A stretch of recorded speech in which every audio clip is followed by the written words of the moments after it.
Good morning, everyone. I hope everyone had a great weekend. Happy Monday. All right, it's a new week. It's a brand new start, an opportunity for change, right? Well, every day is an opportunity for change, but we have these markers in our lives that enable us to separate the past from the present and the future. So, like, a new week, a new month, a new year, birthday, blah, blah, anniversary, whatever. We just have these markers. Anyway, today, I'm going to title this video, The Truth is Irrelevant. And it really is irrelevant. It is absolutely irrelevant. And it has been that way since, I don't know, whenever Adam and Eve first made their mistake. Or Amon and Aman. So, why is truth irrelevant? Well, truth is irrelevant because we need it to be irrelevant in order to create whatever we want to create. It must be irrelevant. It cannot be irrelevant. I'm sorry. Oh, Lord. It cannot be relevant if we want to create something other than the truth. So what we do is what we make relevant is what we want to be relevant. What we make relevant is what supports our belief. Most importantly, what makes the truth irrelevant is the sustaining of our beliefs, what we want to believe. What we consciously know at the time, whatever that is. Truth must be irrelevant in order for that to be a thing. And this comes up because yesterday a friend of mine he came back. You probably heard me talk about him. He moved to Colombia. Well, he came back to LA to take care of some business and visit with his mom. And he called and said, hey, what are you doing, on the weekend? Let's, go out and have something to eat. I'm like, great. Let's do it. So we did it. We went out to eat. And we went to this Spanish restaurant called El Cholo. If you live in the LA area, you probably know what I'm talking about. This is the one on Santa Monica. And so we were eating and talking, and he and his mother, they're so funny when they interact with one another because it's a interesting dynamic. It's a dynamic that if I could explain the dynamic, it's like most parents and child, where the mom knows what she knows, and what she knows or believes to know is the truth, and that's what is right.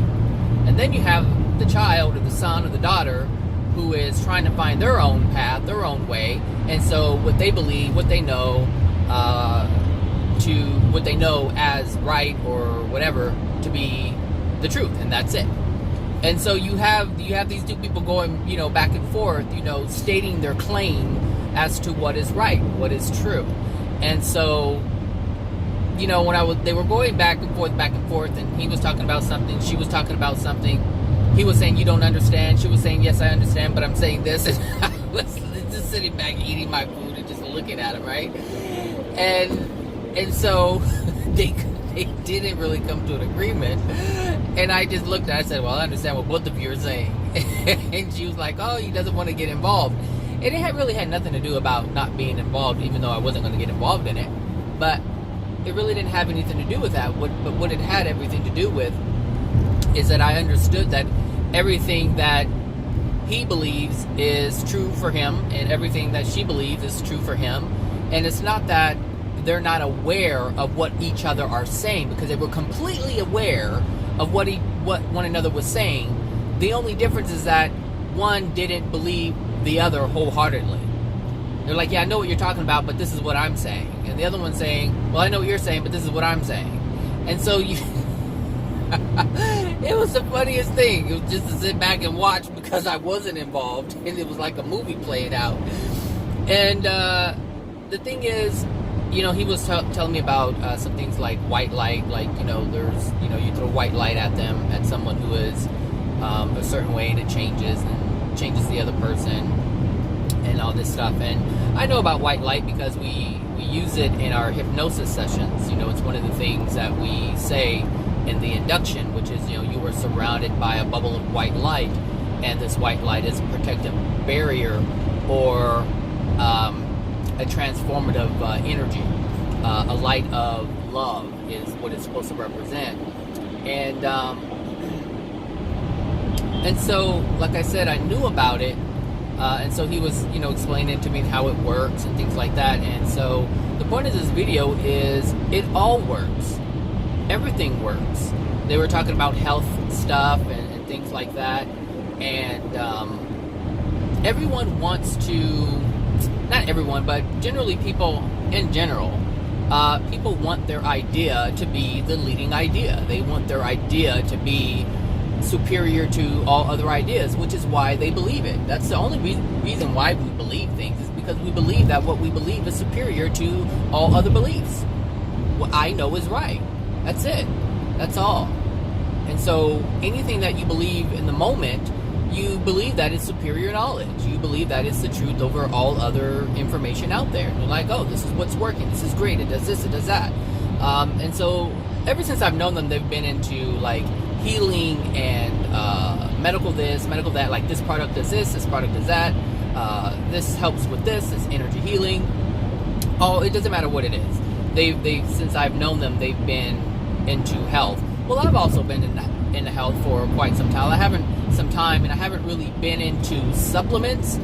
They're more into supplements and things like that. I've always been more of a healthy type person, meaning, I believe that you can achieve the same things that supplements can by eating the correct foods. Where do you think these supplements come from? They're just isolated,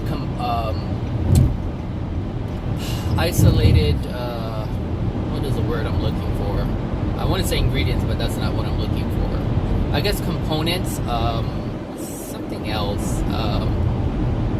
Anyway, it's like vitamin C. Well, vitamin C comes from many things, but the tablet vitamin C it's an isolated molecule or something. I can't remember the word that I'm looking for. I can't think of the word that I'm looking for. But that's what supplements are, and I believe that, hey, you can, achieve the same thing if you eat foods, and I think you actually gain more benefit if you eat the foods that the supplement can do, because there's other things within a food, compounds, that's the word I'm looking for. So supplements are basically isolated compounds. And so I've never really been into that, but some people are into that, and there's nothing wrong with that. And the thing is, it works. It absolutely works. There are foods that can take away a headache, or you can pop a Tylenol or Advil or whatever else, ibuprofen if you want. There's anti-inflammatory foods, or you can take, like I said, ibuprofen and minimize your inflammation. So all of these different things, it all works. It all works. So it doesn't matter what you believe. It's what you have found or run into will work. Even if it doesn't work, like physically, like on its own, you still have the placebo effect, which is what? You changing your physiology. You affecting your own body. This is why people can take a sugar pill and get the same result as the person who took the actual medication or whatever, the isolated compound. It's the same thing. So it all works, people. That's what I'm saying. Like, it all works. It doesn't matter what you believe. The difference is what your belief is in. And so what I mean by that is, let's take crystals. Crystals. Well, we'll take a whole lot of things as an example because there's so many of them. So for instance, crystals. Crystals are known for some people to be able to create an energy, a healing energy. They have a vibration, and when you wave these crystals over people's bodies, certain things start to happen, certain healings start to take place. And so people believe that the crystals are healing.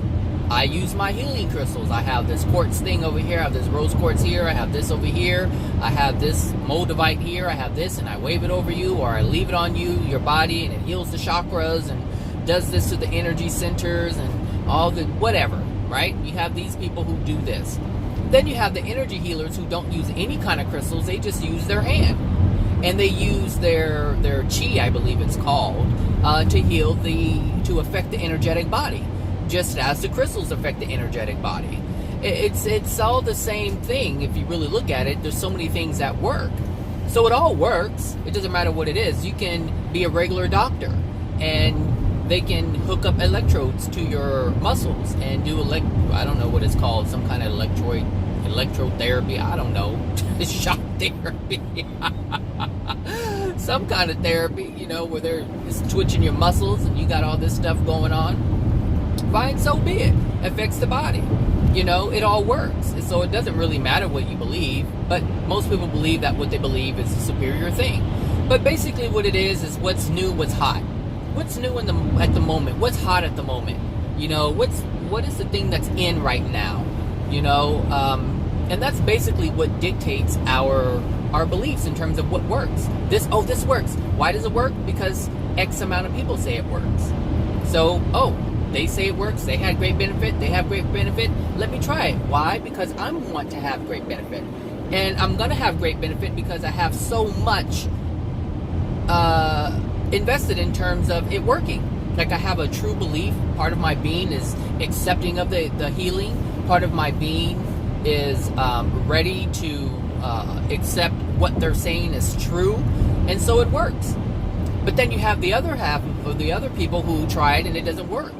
There's a lot of people who buy things, and depending on what their expectation is, but understand that an expectation is a belief. It's just a belief. So, for instance, if you buy a supplement and you have an expectation based on what you're reading in terms of the reviews of a product, you're like, oh wow, they have amazing reviews, and then you take it and nothing happens. Well, that's because there's a belief within you. There's a belief within you that's telling yourself, hey, this doesn't work. It's not working. It could work, but there's something within you that's saying it's not going to work. It's not working. It's not doing this. And that has everything to do with your strong belief in terms of your suffering, in terms of your pain, in terms of your ailment. You believe it hurts, it hurts, it hurts, it hurts, it hurts. But this is usually on the subconscious level, which is why these products don't work for a lot of people. I've bought things and I'm like, wow, these reviews are great, but what I didn't understand in the past is that, don't even try it. Don't even try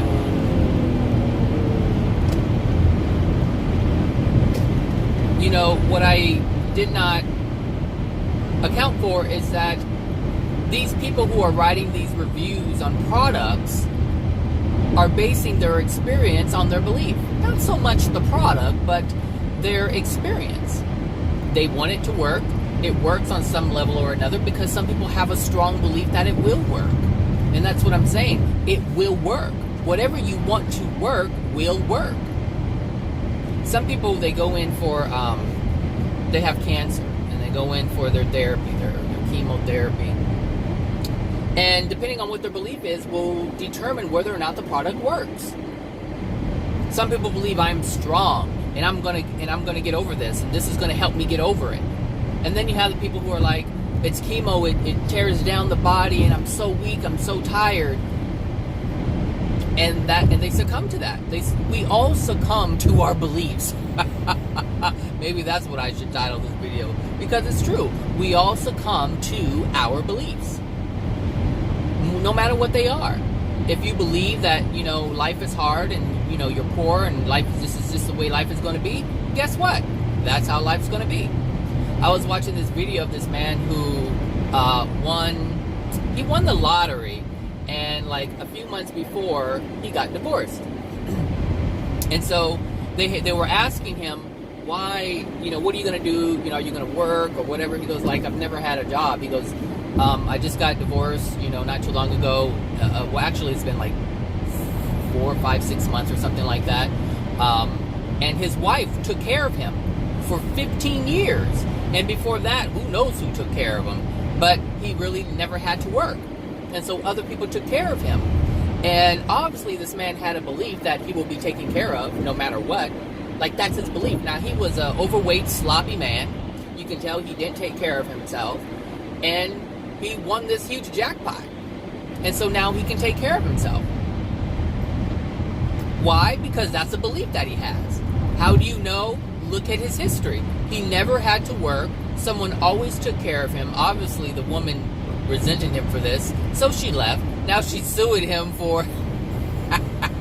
Now she's trying to sue him after they've been divorced for a while and he won the lottery. That's her law of attraction. So his law of attraction is to be taken care of.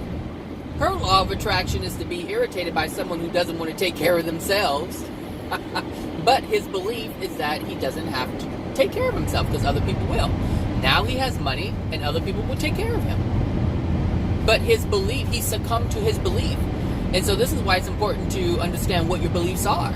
What are the things that you recurrently tell yourself over and over and over again? Is life hard? Is life stressful? You know, is it hard to make it out there? Because whatever it is, that's what it's going to be. Because we all succumb to our beliefs. Point blank, period. So whatever your belief is, it's going to work. And you will succumb to that belief. But understand this. Whatever belief you hold, you also succumb to the limitation of that belief. Because we succumb to our beliefs as a whole, we can't pick and choose part of the belief. The belief is a belief. And it has both positive and negative, or good and bad, consequences. However you want to look at it. However you need to look at it. Now, I talked about not negative and positive before. But these corrective consequences or rewarding consequences, they're all there. We succumb to all of them. This is why you think something is a great deal. You get something, it looks great, but it doesn't really serve the whole entire purpose. It doesn't serve the look at this nonsense. Just look at this nonsense. Look, all up in the little ditch thing. Child, let me stay far back away from you. Just in case you hit the rail and mess up everybody else on the freeway. So, yeah, we succumb to our beliefs in their entirety. And so, actually, we were talking about... we were talking about, somebody was saying, I think his mom was saying something, and he said, oh, Zach doesn't believe that, he doesn't believe in past lives. And you're right, I don't believe in past lives as it's believed. Do I believe in past lives? Yes, I do, and I've said it many times. I believe in past lives, but not how it's understood by the masses. So it's not that I don't believe in past lives, I just don't believe it how it's understood by the masses. So he was talking about past lives, we were talking about past lives, and it's like, okay, if that's a belief that he has, understand that the belief that, like, when it comes to past lives, being that I'm, past life regressionist, I understand the benefit of believing in past lives.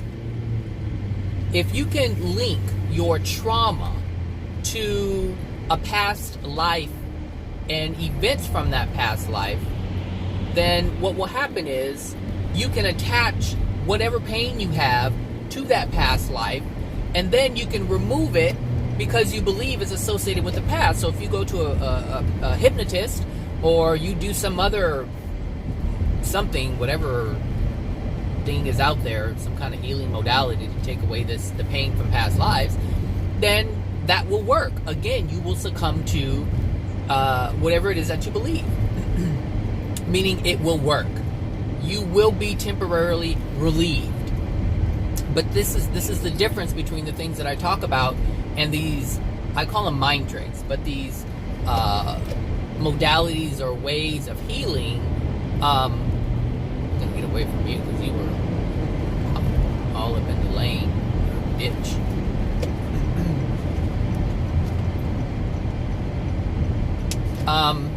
If you believe, if you can attach the pain that you're having with the past life and have it, removed or whatever, you can be temporarily, that's what I was saying, you can be temporarily relieved of that pain. But understand that it's always going to be a temporary relief.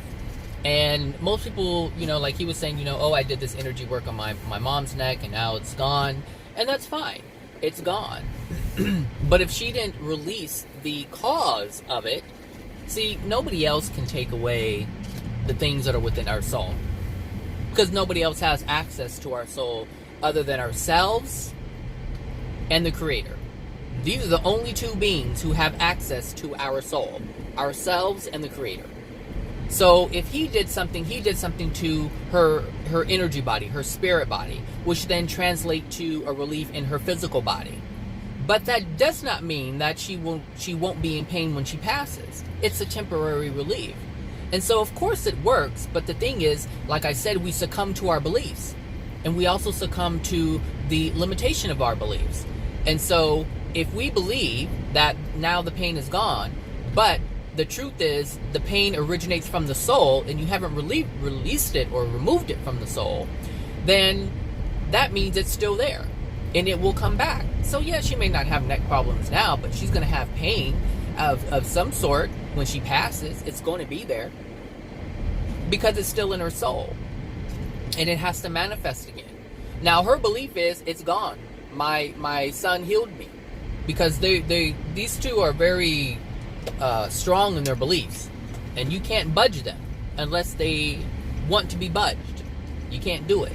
So they wholeheartedly believe the things that they believe, and so it's like, yeah, this works, and then they move on to the next thing. This works, and they move on to the next thing. This works, and it's kind of like for individuals who do this, who look for the next biggest thing or the next thing that works, because we're constantly learning. We're constantly learning new things, new techniques, new things about us, how we operate. Not to say that they're the truth, but we understand them to the effects of the things that we are learning. And when we do that, it's how should I say? It's a highly stressful way of living, and you don't realize it. You don't realize it because of the excitement, and with excitement comes adrenaline. So when we have excitement going on, there's an adrenaline, and we don't feel the fatigue. We don't feel how tired we are.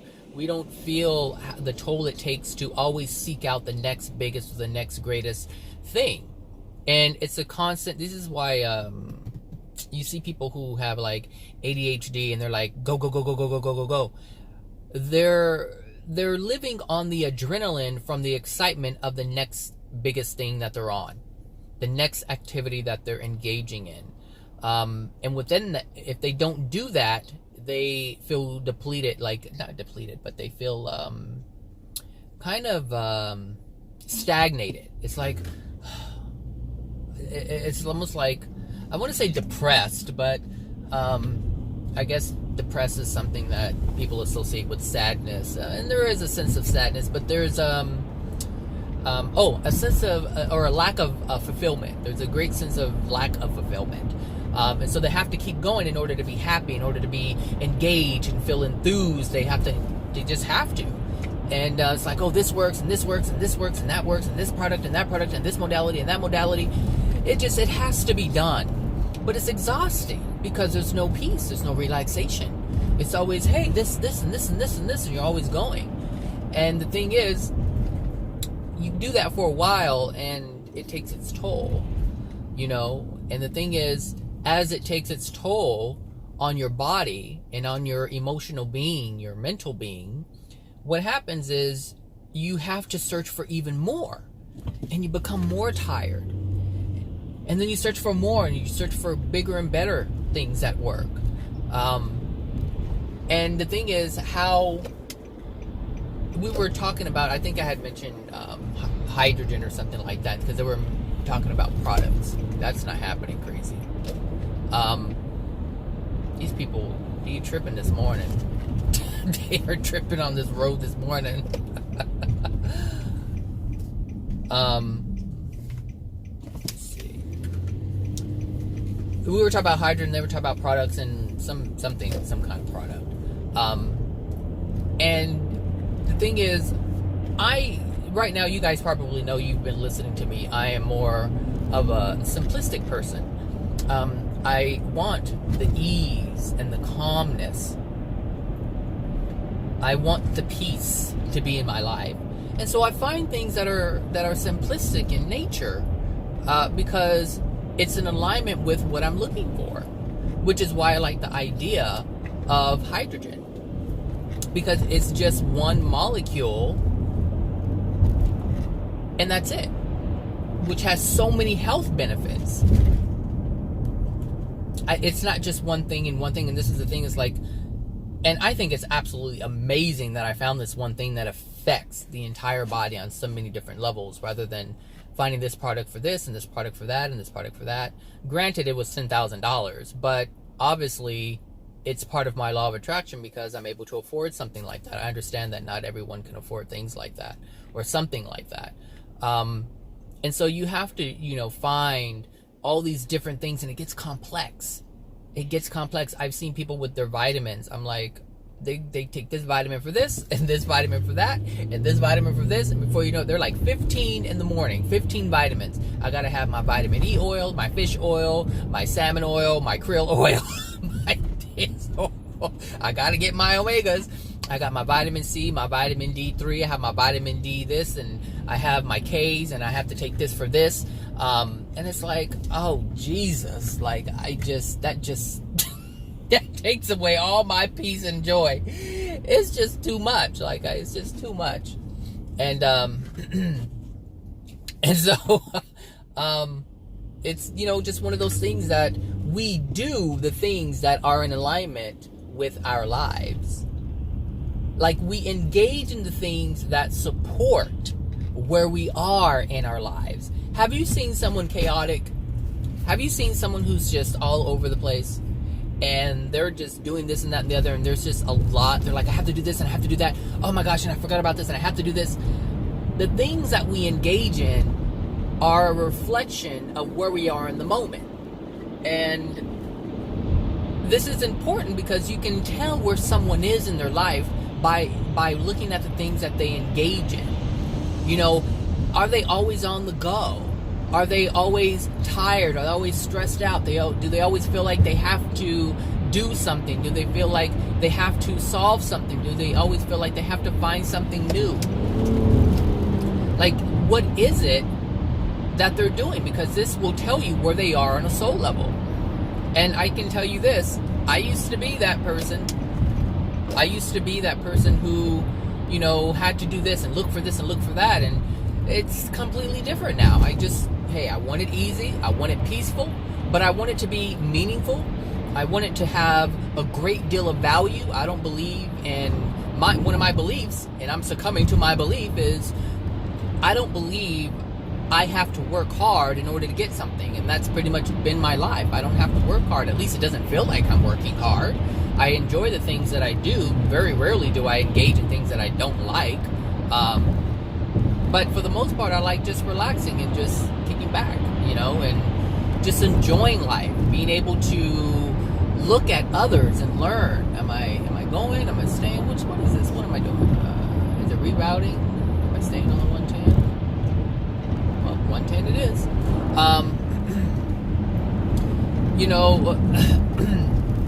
And like I said, that's been my life, for a long time. I really haven't had to worry about much. Because that's my belief. I don't believe in working hard. I don't believe you have to benefit by only working hard. I believe that there are many benefits, because I believe that I'm a creator of my reality. And clearly that's something that I'm creating. This belief that I have. Come on, this is a freeway. This is a freeway, people. This is not the road with the lights on it and the stop signs. No speed bumps here. So, it's just be mindful of that, we do succumb to our beliefs, whatever that is, and things are only going to get easier for me because that's a belief of mine. That's what I truly believe.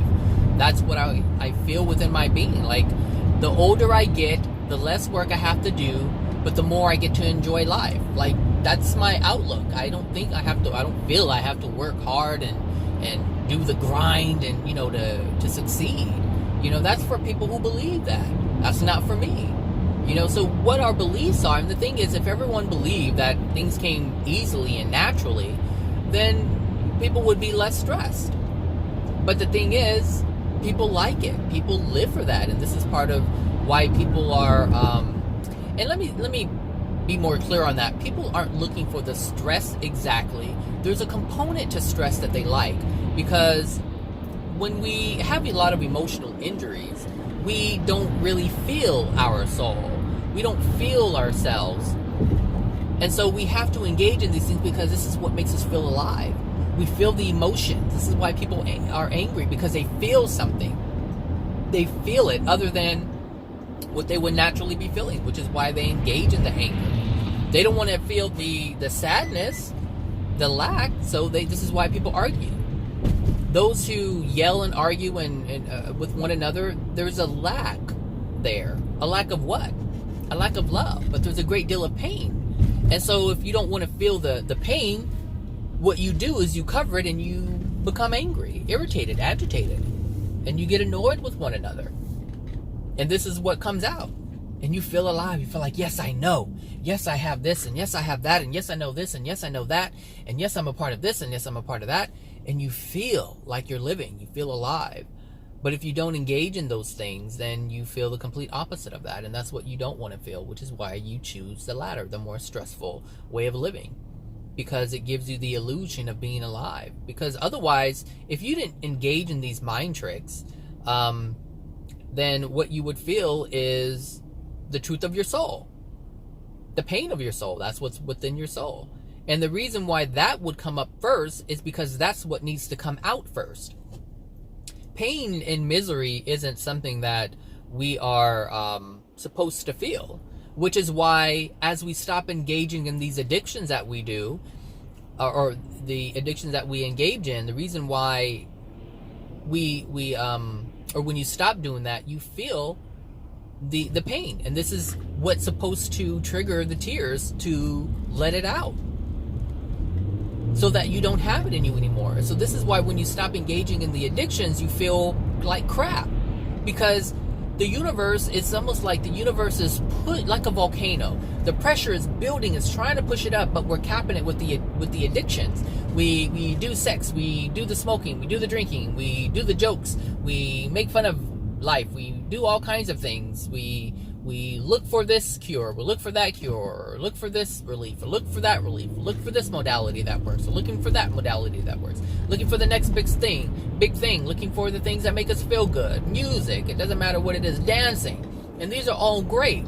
But like I've said in videos past, we can use the things that we like in order to make ourselves believe that we don't have any pain. But once you stop engaging in those things, you feel the pain of your soul, and that is the truth of your soul. And that's nature's opportunity to help you, if you are willing to just let nature take its course. Like, that's how the Creator created the soul, to naturally expel that which is not supposed to be within the soul. So once we stop engaging in the addictions, we feel like shit, and that's a beautiful thing. Many people don't look for that, which is why they say, oh, you feel bad, meditate, which is the cap, which is the addiction. This is why I don't engage in these things. Do they work? Yes, they work, but they're mind tricks, and they're not dealing with the actual true self. They're not dealing with the soul. It's just using your mind to create a different reality. But understand that this is only temporary. You only can create these things because you have enough love within your soul to create these things. But let me tell you, the people who are in the hells aren't really having that type of power, which is why they're stuck in the hells. Look at the homeless person on the street. You can say, hey, think positive thoughts and your life will change. Well, some of you know that if you think positive thoughts, your life will change. Myself. But I have enough power to make that happen. I have enough power within my soul to manifest something like that. But you tell someone who's homeless to do that, and they're like, get the F away from me. Move. What are you talking about? You got a couple of dollars. All I want is a drink. I don't care about all that you're talking about. And this is what I'm saying. They don't have enough power. They can't see that. Their soul is too dark. There's not enough light within themselves in order to see the truth of what you're saying. And not everyone has enough light to see the truth of what you're saying. But again, like I said, the truth is irrelevant. The truth means nothing to someone who wants to create their reality. You're either creating your own reality based on what you feel is right and true, or you're living the narrow way, which is God's way, which will give us more things than we can ever imagine. But the thing is, if you don't believe that, why would you do it? You won't. And that's evident by looking at the planet. Because people are creating the things that they want to create. Because they believe this is what they want. Well, no, because this is what they want. They want the effects of it, but they don't understand the limitation. Nobody cares about the limitation. Nobody cares about the limitations of our beliefs, of our creations. You know, it's like, okay, here's one. You can go to a 99-cent store and buy a grilling spatula set, right, for barbecuing. Or you can go to Sears or Best Buy or some other barbecue place, you know, where they sell high quality products. It's like most people, they just want something to flip the burgers. So just go to the 99-cent store. And this, now that I say it, it actually, you know, it happened at one of our company picnics for the clients. We barbecue for them every so often. You know, we take them to the park or the marina, and we barbecue, and we, you know, do some socialization things like that. So, you know, it's like someone bought one of those brushes to clean the grill, I forget what those things are, the metal thing, the rack, you know, to brush all the old stuff that people left behind, the food from the food.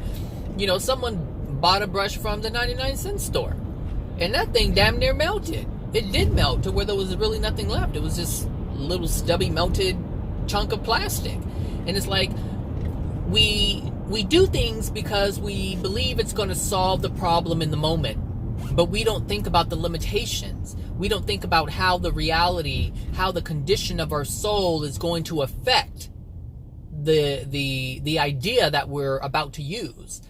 We don't think about that. And this is what happens with all these things that are aspects of the untruth, and we create those things with our mind. I call them mind tricks, because it allows us to believe that something is going to work even though it's not going to work long term. And this is what I'm saying, people could care less about long term. So instead of actually spending, say, $20 on a good brush or something like that, maybe it's not even that much, they want to spend 99 cents.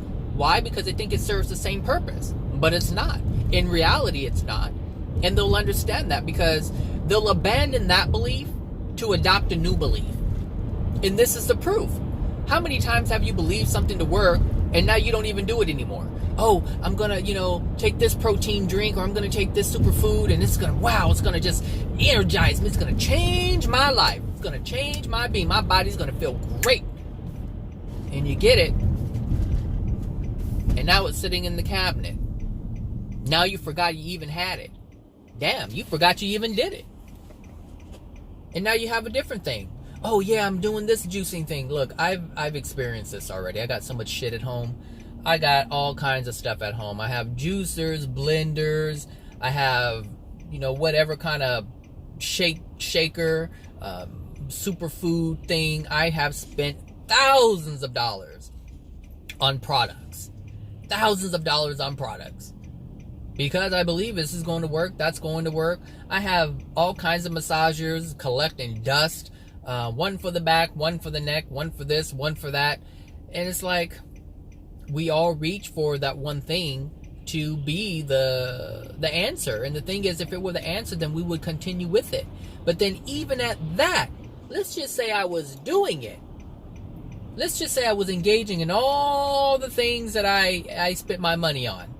I'm doing the massages. I'm doing the, you know, I even have a foot massager. That thing was expensive too.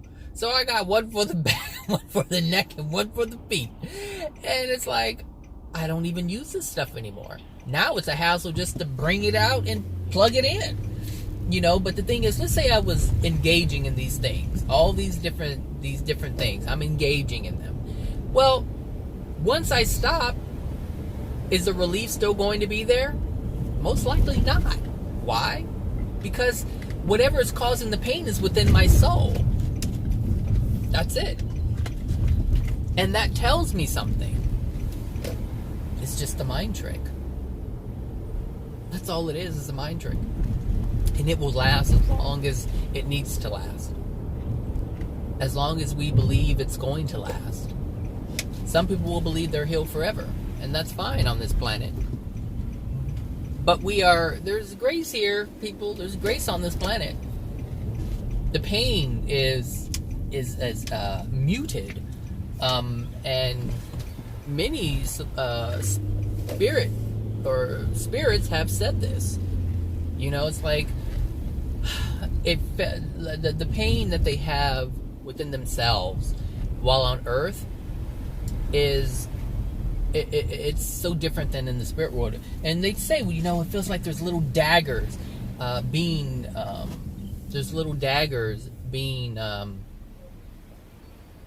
driven into the body, and it causes a lot of pain. Like when you make bad decisions in the spirit world and you do things that are unloving, I should say, when you do this, you feel in the moment, immediately in the moment, you feel the pain of your action. And most people don't understand what this is. They don't make the connection. Spirits have gone for thousands of years not understanding this connection until they end up in the spirit world. And they're miserable and they're in complete agony because of what they have done. And the thing is, you know, the videos that I make, I don't make them to help you cover up anything. You should know this about me, you know, by now. That is not my goal. To get you to elude, you know, the pain of your being, the true pain of your soul, of who you really are. The things I talk about is to assist you with knowing who you are, so that you can be that powerful being that you can be, because the potential is there. But the only way you can be a powerful being is if you live in truth. And the thing is, we don't see these mind tricks as actions of weakness. We see them as being strong. I'm strong. I can control this and I can control that. But, you know, the key to life, to a happy, joyful, loving experience, is to not have to control anything. If you have to control something, that means something's out of whack. You know, it's like when your alignment is off on your car and it's pulling, you have to use your effort, your muscle power and your willpower to correct it. And you're always keeping it controlled, because its automatic way of moving forward is in a direction that is not the course that you want to be on. And this is the way our soul operates. It's really like that. It's like your soul is not in alignment with truth, therefore it cannot go the narrow straight line, okay? Because that is the narrow path. What Jesus was referring to is the narrow path. This is the way that you can go automatically. If you're on that path and you have nothing but love in your soul, the narrow way is something that's like you just got in alignment and you can just let your hands off the wheel and it will just go straight. And you don't have to correct anything, because everything is working perfectly. Everything is working properly. But when your alignment is off, energetic wise, and you've used this in the past, and you probably use it now, is like you're not in alignment. If you listen to Abraham Hicks, it's like you're out of alignment. You're out of alignment with pure positive energy. You got to get into alignment. And so what we do with these mind tricks is our soul is not in alignment with love. And so what we have to do is all these different things to correct it. And so it takes a lot of effort to, I should say this. It's like you know, you're driving, you have an autonomous car, it knows how to keep the lane, everything's working properly, okay? That's probably a better example. You're on autopilot, you don't have to do anything, it sees the path and knows how to go straight. But something happens every now and again where it stops, and then you're not on autopilot on the love path anymore. Okay, so I don't know what happened. As I was talking, it said some kind of server error and it stopped recording, so I don't know what was going on with that. Um, but as I was saying, there's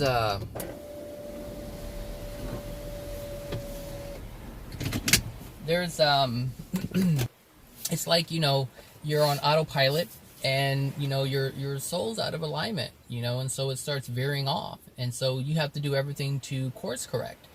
And the thing is, you didn't fix the problem. The alignment is still off. All right?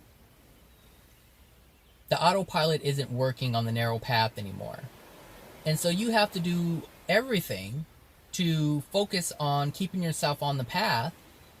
This is what most people do when they try to live their life right, when they try to live by truth. They do everything in their power to simulate as if they're still on the path. But understand, it's taking both hands to do that. You either have to shift gears, or you're holding the steering wheel, or the alignment is so bad you need two hands to hold the steering wheel. And that means you're so focused on that you can't really enjoy life. But when you're on autopilot, you can enjoy everything because you're on the right path. You're just moving on the path, all on your own. Everything is fine and you get to enjoy life. But people don't get to enjoy life. So what they do, they tell themselves, oh, holding the steering wheel is fun. Shifting the gears is fun. Messing with the brakes and the gas pedal is fun. I like doing this. Look, it works. And that's what people do. It works. It's almost like they're jimmy rigging everything. And the thing is, it only lasts for so long. You can tape it up, but how long is the tape going to last? Under the stress, And this is what these mind tricks are. And like I said, look, they work, people. They work. I don't care. You can use your crystals. You can do energy healing. You can do hypnosis. You can do all of it, and it will work. But one thing it is, and it will always be, is a temporary fix. And here's the thing. If your soul was in a good condition, if our souls were in a good condition, if it had love, we would never engage in any of the mind tricks because there would be no need. And that's something that you might want to look at. Why do you need to do these things? When your life is fine, you don't have to jimmy rig anything. You don't have to make yourself believe anything. Because it's already happening. It would be already happening. This is why I don't believe in a lot of this stuff. And it's not that I don't believe that it doesn't work or anything like that. I understand these things work. My issue is I don't want to do that stuff for the rest of my life. I just don't. I don't want to have to constantly do something. One of the things that my friend had brought up is, throwing white light at people. And, it changes, people. And it's like, sure, you can do that. There's a lot of things that are going on that he's not really aware of as to why that's working. And that's irrelevant for him because as long as it's working, it's working. And one of the reasons why we don't want to know great detail about what we're doing is because once we figure out something or we understand or realize, that it's not really the magical thing that we're perceiving it to be, it won't work anymore because we know the truth of it. And this truth. I'm telling you, people, truth destroys the untruth. It destroys the illusion, which is why people don't want to have anything to do with it. And I understand. Look, people, I understand why you don't want to have anything to do with truth, because it just shatters your dreams. That what is working, and I'm not here to shatter anybody's dreams, but I am here to speak to the people who want to be able to live their life without having to do all these extra things to correct themselves to make life great or feel great. It's like, wouldn't you rather experience life just normally, like experience life in a loving way, to have things just go your way instead of making things go your way? So wouldn't you rather, And just ask yourself, would you rather the law of attraction just bring you the things that you enjoy, allow yourself to interact with people or be exposed to people who are loving and supportive? Wouldn't you just like that instead of you deciding, oh, I'm going to do the law of attraction so I can meet this person. Oh, I'm going to do the law of attraction so I can do this. Oh, I'm going to do the law of attraction so I can do that. And that's the difference. That is the difference. It's either you're making it happen or it's automatically happening. And that's why I, like for myself, I don't want to have to do all that. That's not what I want to do. I just want to live life, enjoy life, sit back and enjoy it. And that's it. I don't want to have to make stuff happen. I want it to happen based on me desiring it. That's it. I just want the universe to respond to my soul and just have it. Now that's pure magic to me, to be able to sit back and just think about something, feel about it, and have it show up. I mean, that's wonderful. You know, I use my house as an example all the time because it doesn't blow my mind anymore. Now, it used to blow my mind. Now, my house situation is more like, wow, I did that and I didn't have to work for it. How many people, just think about it. So for those of you who have been listening, you know, I didn't have to put down one dime. I didn't have to pull out any money out of my pocket to have the house that I have today. Most people have to put down a down payment, at least $30,000. They have to work and work and save and work and save and work and save and work and save and work and save. And that didn't have to happen. Like, they literally gave me $60,000. You know how long people have to wait before they can even buy a house? Because they have to save up? Well, here's the thing. I saved up with love. That's what I did. I saved up with love. And that allowed this to happen. My belief has always been, let it come to me. Let it come to me. Silver platter, she said. She said, everything, you get handed everything on a silver platter. So be it. Let that be my truth. I'd rather that than have to work hard. I'm like, we can't do it yet. We have to wait 10 more years. Like it just came out of nowhere. Here's a down payment for the house, and guess what? You don't have to put down any money, and guess what? You don't even have to pay for it. That's amazing. And this is the difference. It's either a law of attraction is just working naturally, responding to who you are, or you are trying to make law of attraction work by forcibly changing your being to make things come to you, but not changing your soul condition. This is why people can experience a nice life here, and then when they die, they end up in the hells. And it really is dependent upon what you believe a nice life is, and that is so subjective. So take it however you want to take it. But what I'm saying is you have a lot of people who are here on the planet. I need to drink some coffee, 1 second.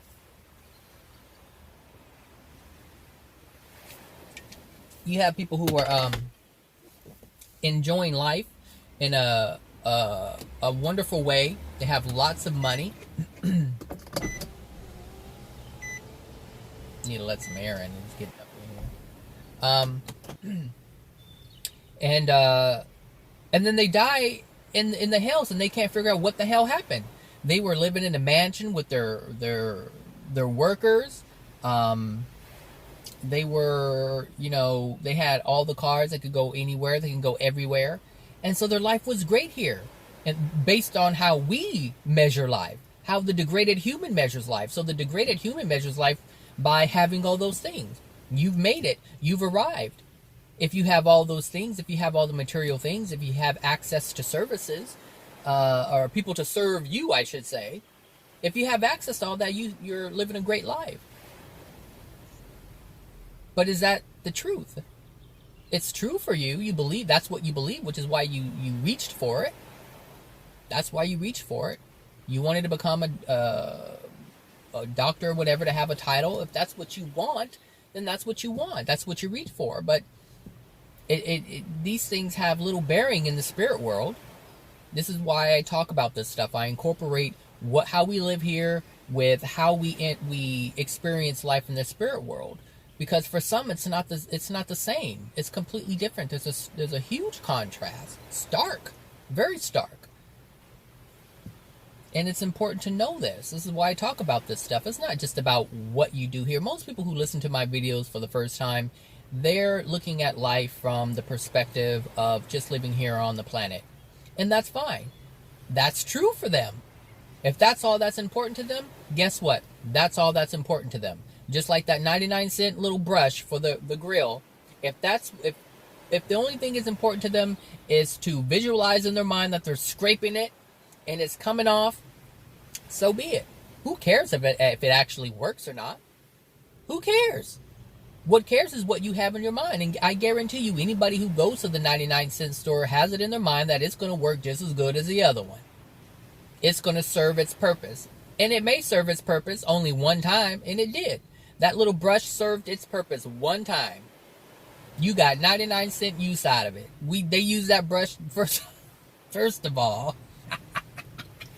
First of all, they had the Jesus Christ, I tell you people, child, look.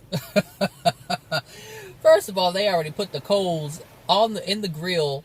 They lit them up. They were on fire. And of course, you generally have to get it hot in order to loosen up the gunk of the grill or the racks. So I understand why you would do that. So they're doing it, it's hot, and they're using the brush, and before you know it, it's like melting. But they got some of the stuff off, but that's it. It was so melted, they couldn't use it again. All the bristles were just all melted down. They were actually like little nubs. They just melted away. They were coming off on the actual grill. And so that's the limitation of their choice. That's what they wanted to believe. Whoever bought that damn thing from the 99-cent store obviously thought this is going to work. But they didn't look at the limitations. And like I said, nobody cares about the limitations. Nobody cares about the limitations of our beliefs. And this is what I care about. This is why I'm very careful in terms of what I believe, what I perceive, what I accept, what I adopt. This is important to me because if it's not long term, I'm wasting my time. And I don't want to waste my time. If you ask someone, do you like wasting your time? No. But yet they waste their time on these mind tricks. This is why I say, leave the mind tricks alone. Work on your soul and don't use your mind to control everything. Your mind has been in charge for so long. Let me tell you this. Your mind has gotten you to the place that you are in right now. Your mind is the thing that has gotten your soul into the condition that it's in. The mind wants this. The mind wants that. So now, let's say, they realize that it doesn't work. All right? The brush. They realize the brush doesn't work. Now they're like, let me go buy a quality one. Well, now they have to spend the money on the quality one and money on the cheap one. And this is what happens. This is the same thing with beliefs. You invest your time, you spend your time on something that is worth 99 cents. Then you realize it doesn't work. Then you realize what you need to do. And then, depending on your soul condition, you'll condemn yourself for not making the right decision in the first place. I wasted all that time. And then you go barking like a little chihuahua. And what did the chihuahua do? Nothing. Just make a whole bunch of noise. For nothing. They don't do anything. You take one step towards them and their tail goes between their legs and they run under the couch. And that's what our false beliefs do. I love the truth, people. You people should know this by now. I love the truth because it exposes the untruths. And the old truths the untruths are just a waste of time. So if the truth is going to let me know that I'm wasting my time, I'm like, whew, thank goodness that I'm on this path of truth. I could have engaged in that nonsense. I could have engaged in it. But I'm not, that's not who I am. I've wasted, I'm 42 now, and so I wasted 30-something years of my life with the untruths. 30-something years of my life with untruths I've wasted. But because of who I am and how I see things, it's not a waste at all. Because those things help me to learn not to do those things. Like, I actually experienced those things to know that, hey, this is the wrong path. Hey, this is the wrong path. Hey, this is the wrong path.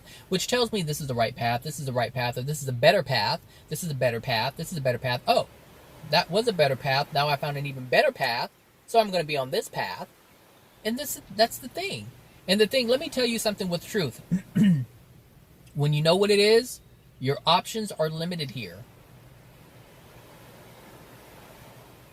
That is something that I have realized. Your options are limited here. But they're really not. They seem that way, but they're really not. But the reason why that is, the reason why it seems that way, is because when you change your inner being, when you change your soul, when you change the things that you enjoy doing, the things that the degraded world has created for you are no longer in alignment with who you are. So you don't engage in those things anymore because you don't need them in order to fulfill yourself like you did in the past, or to feel fulfilled. This is why we engage in these things. I used to be a huge theme park fanatic. I used to love going to Magic Mountain. I had a pass. I would go every week. And I love the thrill rides. I just love it. But I never saw the limitations of it. Now I see the limitations of it. I'm like, no, I don't want to be around. And the thing is, these parks, these places attract the same type of people. The same type of people. And it's like, I don't want to be in their presence anymore. That's not who I want to associate with. I don't want to associate with people who are in denial. And the thing is, I was in denial in a lot of things, which is why I sought out those thrill rides, because it made me feel something. I felt great, like, oh, this is wonderful. You know, this is great. I'm flying in the wind in these rides. I'm moving fast, and it's carrying me here and carrying me there. Whatever. You know, I really wasn't afraid of them. I just liked the feeling of my stomach, you know, when you do that free drop, the free fall thing. It's like, it doesn't matter what it is. You know, you just, you like it for whatever reason why you like it. Some people are afraid, actually, and really like the feeling of being afraid. Again, it goes back to what I said. It makes them feel alive. Now I don't need to do that because I feel life in a different way. And I don't need to put my life in jeopardy. I don't need to get whiplash in order to do it, because now I see the limitations of it. I see, look, yes, it's fun, but there's also some things that can happen. And so I already know my soul condition is not pure. So of course, that's just not one of the things I want to experience. And I've said it, I think in my last video, I've asked the universe to deliver the messages in a way that is not harmful to me, that doesn't cause me a lot of physical pain. Emotional pain, I understand that has to come out, but I can learn what not to do, what to stop doing by looking at other people. So, you know, now instead of being the victim of whatever, I see people who are victims by their choices, and I learn from them. I learned from, like I said, I learned from you guys. You don't, look, y'all don't know. I learned from you guys. You know, I listen to your problems. I watch YouTubes. I watch Facebook. Facebook is a great place to find out, to learn about what not to do. Just look at all the bullshit that people are doing and complaining about. Just look at it. Oh, having kids is so hard. Zach, don't have them. Oh, man, it's so stressful. My son this, my daughter that. Oh, it's so expensive. It's this and that. Zach, don't do it. This is what I'm saying. I learn from you guys. I see. My eyes are open and I'm seeing it. People are like, oh, I hate my job. Don't do it for the money. Sure, they have all the cars and they have a big house and they're all stressed the hell out. Nope. You don't do it for you can have those things and still, and I'm not saying you can't have any of these things. You can have these things and have yourself in a good condition. Absolutely. But most people make them happen so that they feel the effects as if they were in a good condition. So a person who has a loving condition is able to manifest whatever they want to manifest. They're already happy, so they're not seeking the things so that they feel happy and good, so that they feel alive. They already feel alive, which is why they're experiencing the things that they're experiencing. It's just how it comes about and the reasons why they come about. So are you doing things to make yourself happy? Are you happy and so this is just something that is in alignment with your happiness? You enjoy doing it because you're already joyful, like, oh, I enjoy doing this. I feel good. I'm going to do this. There's some people who feel awful and they're like, I feel awful. I want to go have a drink. I'm going to go take a drive. versus the person is like, gosh, I feel amazing right now, I'm going to take a drive. There's a complete difference. Same thing. Complete difference. Complete difference. And this is what I'm saying. It depends on how you feel. Some people feel great and engage in the great things. Some people feel awful and engage in the great things so that they feel great.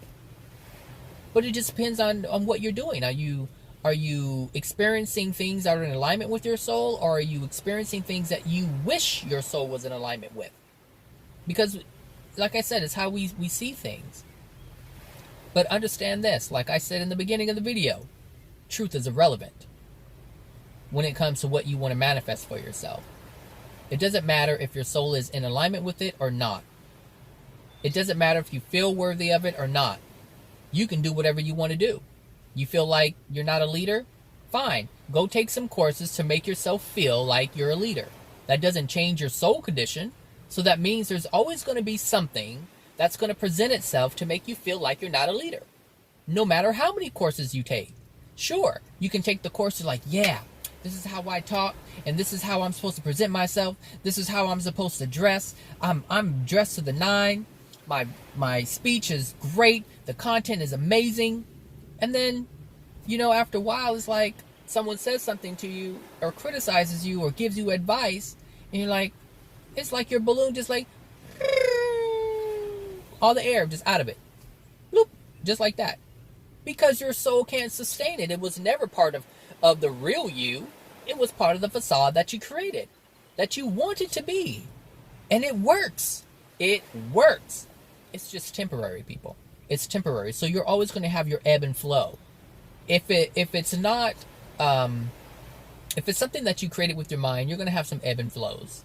When your ebb and flows will come, hey, that is up to you, your soul, the universe, God, however you want to say it or put it. It's up to those things. Because you like I said, you can have a great life here, or feel you're having a great life, and then go on over to the spirit world and you're living the true condition of your soul. And you're not understanding what the hell happened. Well, if this does happen to you, well, now you understand why it happened. If there are spirits listening to this who are hanging around you, now you understand why you thought your life was so great on earth. And now you're in the spirit world and things aren't so hot, and this is why you're hanging around earth, becoming or being earthbound. It's the same thing.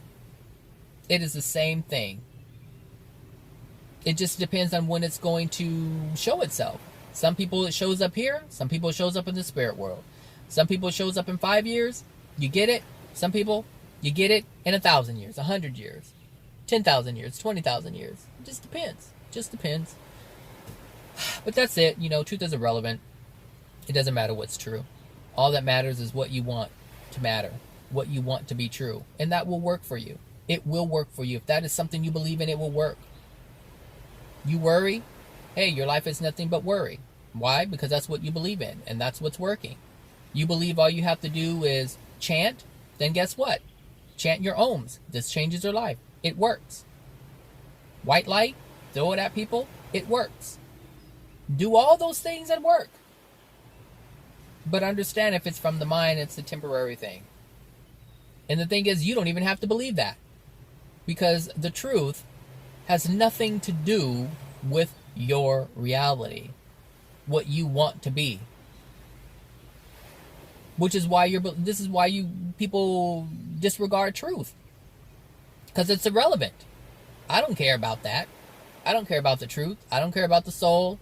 I don't care about what happens when we die. There are a lot of people who they don't care. They could care less about what happens. Why? Because their belief is nothing happens when we die.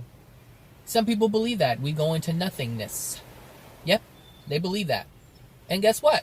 They live their life accordingly. They live their life without regret. They live their life, which is an interesting thing that I found out about Jews. I'm learning so much about Jews. I'm learning so much about Jews now that I don't have anything against Jews. I could not stand Jews. Gosh, I used to just not like them at all. It's because of just the things that I was learning at the time about Jews. I still had my judgment. But now I'm learning so much as to why they are the way they are. And I'm like, oh, okay, I see. I didn't know they didn't believe in a heaven or hell. If you don't believe in a heaven and a hell, then guess what? There are no consequences. But they don't, in some way, shape, or form, they believe in some consequences. Because I guess when people die, people pray for them for like 10 or 12 years or something like that. I could be mistaken, but they pray for them and all their sins are washed away. Again, I mean, those beliefs are flawed. Both of them are flawed. Both of them are flawed in terms of heaven and hell, or heaven, or the heavens and hells, or the dimensional spaces. And it's untrue about the praying for 5 or 10 or 12 years, however long they have to pay or pray, because they're conflicting. It's either there's no heaven or hell, so there's no consequences, right? There's nothing to keep you from doing good or doing bad. You just do whatever you want to do, and there really isn't a good or bad. But then if you have to pray for someone to clean their soul or remove themselves or remove the sins from their being, then what does that mean? There's some consequences of some sort that's believed to be present if someone has to pray for you in order to remove them, right?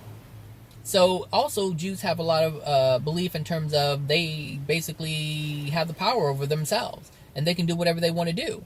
But if that's the case, why is it when they die, someone else has to pray for them in order to remove the things that are within their soul to make them clean? And what's the point of being clean if there's no place to go if after you die? And this is what I'm saying. You cannot use untruths to explain everything because they're all dead ends. Everything has to be separate. It's like a Twix. It's like, okay, I have the right one and the left one, and they can't really merge together. They have to be separate. They have to be separate.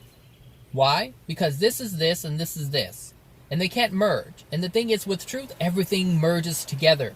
One truth merges and links up to another truth. And it's just a constant thing. One truth builds upon another truth, upon another truth, upon another truth. They're not separate. And one truth can explain another truth and can explain another truth. This is why I love truth, people. I love it. I love it. I love it because you can't go wrong with it. You cannot go wrong with it. It's just all amazing. All amazing. And it can only yield one thing. Joy, love, peace, happiness, calmness, ease. And love is something that you have to find. It's just something you have, which dictates your choices. So, for instance, like, I don't want to talk bad about anybody. I don't want to make jokes about anybody. Why? Why do I not want to do that? Because I don't want to hurt. I don't want to cause pain in someone's life. Because I know that love is pain. So what does that mean? I don't do things that would cause pain in another. And that's automatically loving to myself and to the other person. Condemnation. I'm not going to condemn anyone for their thoughts. I'm not going to say that anybody's right or wrong because I understand free will. I have to respect their free will. And in order to respect someone's free will, I have to allow them to do what they're going to do without any judgment. And that's loving towards them. It's allowing them to create what they want to create. It's allowing myself to not engage in something that's unloving because I'm allowing them the free will to do it. I'm allowing myself the free will to live in love, to live in truth. And this is what I'm saying. It's like, all that other bullshit, it's just that bullshit. That's all it is. And you can't get away from it as long as you hang on to it. But as long as you feel you need to hang on to it, you have that free right to hang on to it. You have that free will choice to hang on to it. And it isn't for me to say anything. I mean, I may know what the outcome is, but that's because I believe in the truth. I believe in the truth of an action. I believe in the outcomes of taking an action. Whereas people who have beliefs that are based in untruths, they could care less about the outcome because they don't care about the truth of what's going to happen. They can only see what they want to see, which is what they want to believe. So yeah, some people may believe that, hey, it's better to drive fast at 120 miles an hour because you get there faster. But the truth is, you could get a flat tire. The truth is, something can go wrong in the suspension. The truth is, someone could cut you off. The truth is, someone else could have an accident and then ricochet off of some kind of concrete barrier and swing back and be in your place, but you're moving at such a fast velocity, you can't even maneuver around it. That's the consequence. But no, most people don't care about that. I see people doing donuts and bobbing and weaving in and out of traffic. And I'm like, that's what they believe. They believe this is fun. They believe it's exhilarating. They believe it makes them look cool. They believe it makes them look awesome. That's it. Same thing with drinking or smoking. It makes them this. It makes them chill out. It eases them. It brings them a sense of calm. But ask yourself this. Do you think it brings you a sense of calm when you can barely breathe? No. No. And this is what I'm talking about. People make decisions because they believe it's the best thing for them in the moment. So for people who smoke, they smoke all their lives, and then, come towards the end of it or the middle of it, now they can't breathe. They can barely, walk up a flight of stairs. And there's no peace and calmness about that. I'll just say calmness because cigarettes calm people down. But the truth is, it really creates a lot of havoc within the body, which is not calming. So now these people have to walk around with an oxygen tank. They can barely breathe. They can't do the things that they used to do. They feel restricted. Now they're more tense and agitated and stressed out because now they prevented themselves from doing the things that they used to be able to do that they can't do anymore, all because of one belief. The cigarette calms me, and that's all I care about. And this is what I'm saying. People make these decisions every day, all day. Same thing with making yourself feel better than another person just by looking at or judging them, or using yourself to judge them or compare one another, saying, oh, well, I'm better because I do this, or I'm better because I do that, or I'm better because I know this, or I'm better because I know that. Fine, so be it. But I guarantee you the end result of that, especially when you get in the spirit world, isn't going to be that. You're not going to feel great based on what you know, because you're going to realize that you didn't know shit, which is why you are where you are. Hello, this is what I'm saying. Oh my gosh, I know some of you just hate me. You guys just, I know I just make you so mad. And that's fine. You can be mad at me. You can be mad at me all you want to. But understand this, it's your anger. It's your soul condition creating the anger within you. It's not me. It's within your being. Because right now, I ain't mad. I'm not mad that you're mad. You mad? Oh, I gotta put this picture up right now so you can see it. You mad? Asta, you should know that one. You should be able to understand what that one is. All right, everybody. You guys have a wonderful Monday. I'm going to gather my things and walk on into the office and get ready for this Monday meeting that we're going to have. That is going to be amazing. We had a meeting with our director, our new director, Friday, and I'll just throw this in there. And she said, I want everyone to go around and introduce yourselves. And she said, let me go first. And she goes, and also I want to know, your name, what you do, and also tell me something about you that you do outside of work, just to kind of get to know, who you are. And so people went around, and then it came to me, and I said what I said, and out of nowhere, obviously not out of nowhere, but it came from her. She was like, I've known Zach for a long time. She said, I've known Zach for forever, and he's helped me in my life, in terms of health and things like that. Because I think I mentioned to you guys I used to be really big on health, and I am, but I'm not big on health in terms of supplements. I'm big on health in terms of eating correctly, so that I don't have to take the supplements. And so, I helped her understand how things, work with our body, how foods can actually heal our body, and things like that. And she was like, he has helped me, make some corrections in my life. And she said, I still hold on to some of the things that you taught. All of them, I haven't gotten to that point yet, but a lot of things, you've showed me and told me and taught me, I've held on to them. And she said, I just want to say that I have the utmost respect for you. And she said, I just want to put that out there and let everybody here at the team know that, I have the utmost respect for Zach, and he's my guy. That's my guy right there. And so, this was really, it was different because, number one, I wasn't expecting anything like that. One, because other people at the table weren't getting this. And so this just kind of caught me off guard. But it was a good feeling, because out of all the compliments that I ever get, the ones that are a testament to who I am, my character, my being, those are the things that really stand out to me the most. Yeah, people can say, yeah, you're like, oh, you're handsome, or you dress nice, or you're whatever they say. Oh, you know how to cook, or you know how to do this, or you're great at that, and multitasking. All these things are, they're okay, and I really don't. It's like, it's kind of like I know this of me already, which is why I do the things that I do, because I know I'm capable of doing it. So if someone says, "Oh, you cook well," it's like, well, I already have a belief. I already know that I cook well, which is why I do the things that I do. Like, generally, when I cook something, I make sure that they are presentable to the eye. Um, and so, if it's pleasing to the eye, then it's like amazing. I've done a great job. Usually the flavor and the taste comes along with it, but these are just things that I know. But when people give me character compliments, like, I have the utmost respect for you, or you have integrity, these things are the things that stand out to me, because I know that these things are not so easy to get, and in order to get them, someone really has to know you. Someone actually has to take an interest in you to see these things, and that's why they mean so much more to me than, oh, you're a great speaker, or you teach well, or whatever. I don't know. Sometimes people say these things.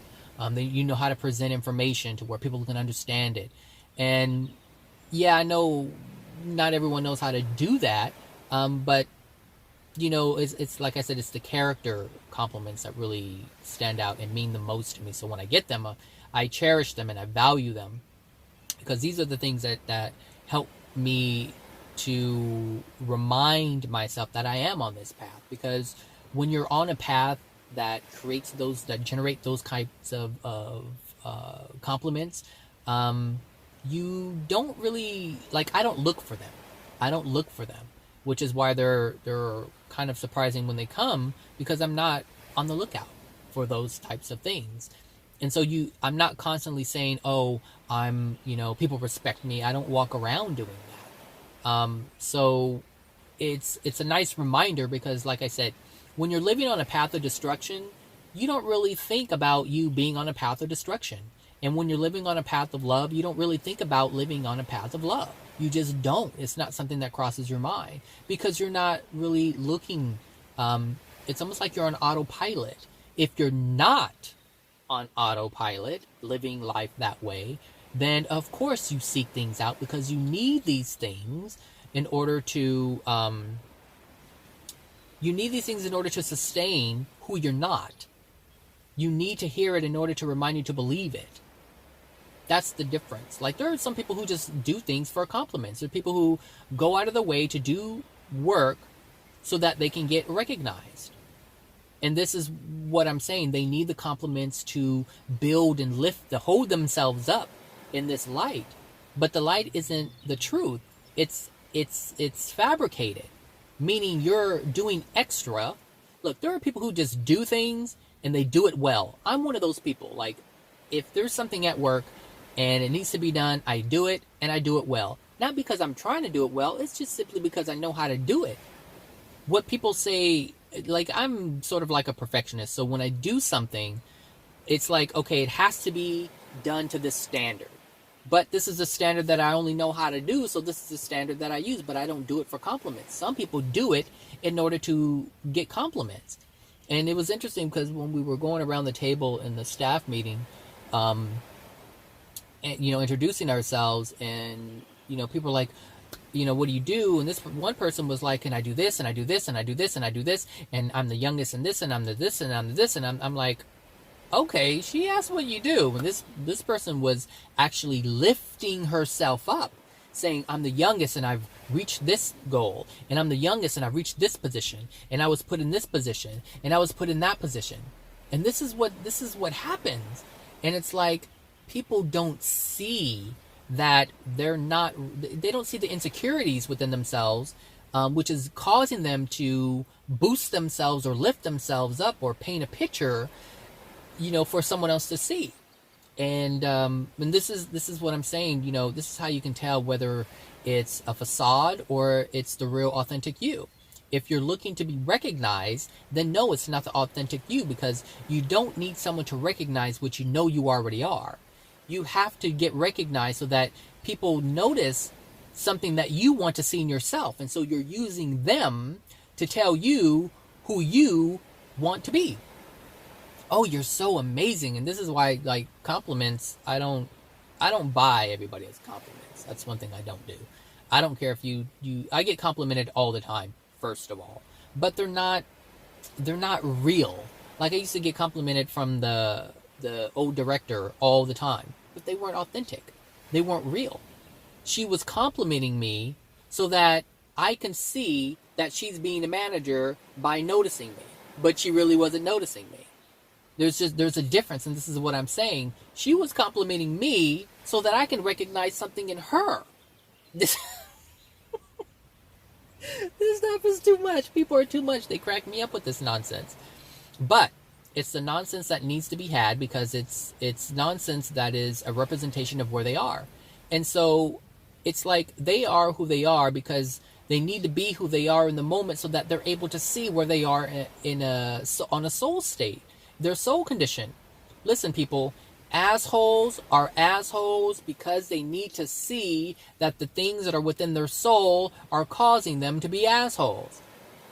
You don't want an asshole to pretend to be something that they're not. They're never going to look. They'll never be able to see it.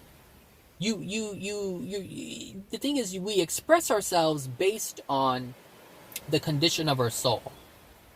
And sometimes we can't see that because of all the facades that we create.